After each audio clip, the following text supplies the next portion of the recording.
His nickname is the Butcher, and now he's the president of Iran. Fox News' Jennifer Griffin is at the Pentagon with the details. Jennifer.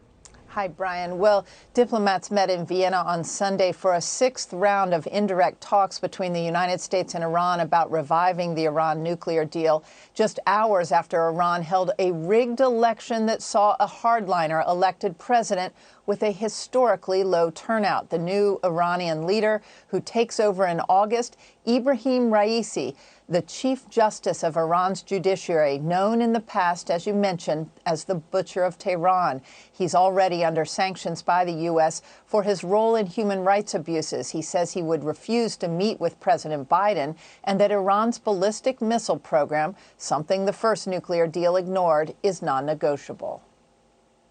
We vigorously object to the worldview and the outlook that Raisi has put forward. We don't share his values. We don't share his interests. But, Chris, we also have to keep our eye on the ball. The person who will call the shots on Iran's nuclear program is not Raisi. It's the supreme leader, Ayatollah Khamenei. Israel still strongly opposes a new nuclear deal. Its military chief of staff was at the Pentagon today. Over the weekend, Israel's new prime minister, Naftali Bennett, issued a warning to the United States. Raisi's selection is, I would say, the last chance for the world powers to wake up before returning to the nuclear agreement and to understand who they're doing business with. These guys are murderers, mass murderers. A regime of brutal hangmen must never be allowed to have weapons of mass destruction. Meanwhile, Iran's only nuclear power plant mysteriously shut down on Sunday. Iranian officials said the emergency shutdown would last 3 to 4 days. Now U.S. negotiators face pressure to hammer out a deal with Iran before Raisi, the hardline cleric, takes over in August. Brian? Jennifer, I think a lot of Americans look at this, a guy at the top named the Butcher.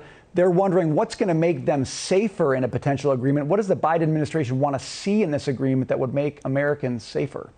Well, Jake Sullivan, the national security advisor, told Chris Wallace on Sunday that what they want to do with this nuclear agreement, basically go back to the old agreement to limit the amount of enrichment, limit the amount of stockpiling, and get the inspectors back in. That would be just taking you back to the original agreement that President Trump pulled out of a few years back. What they also want to do is try to include restrictions on the ballistic missiles that Iran has that are threatening Israel and U.S. troops and other countries in the region. And that is where this president-elect Raisi has said that he will not negotiate.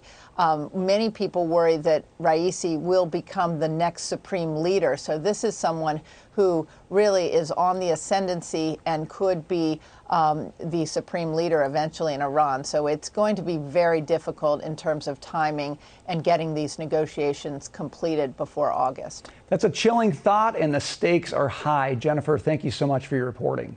Thanks, Brian.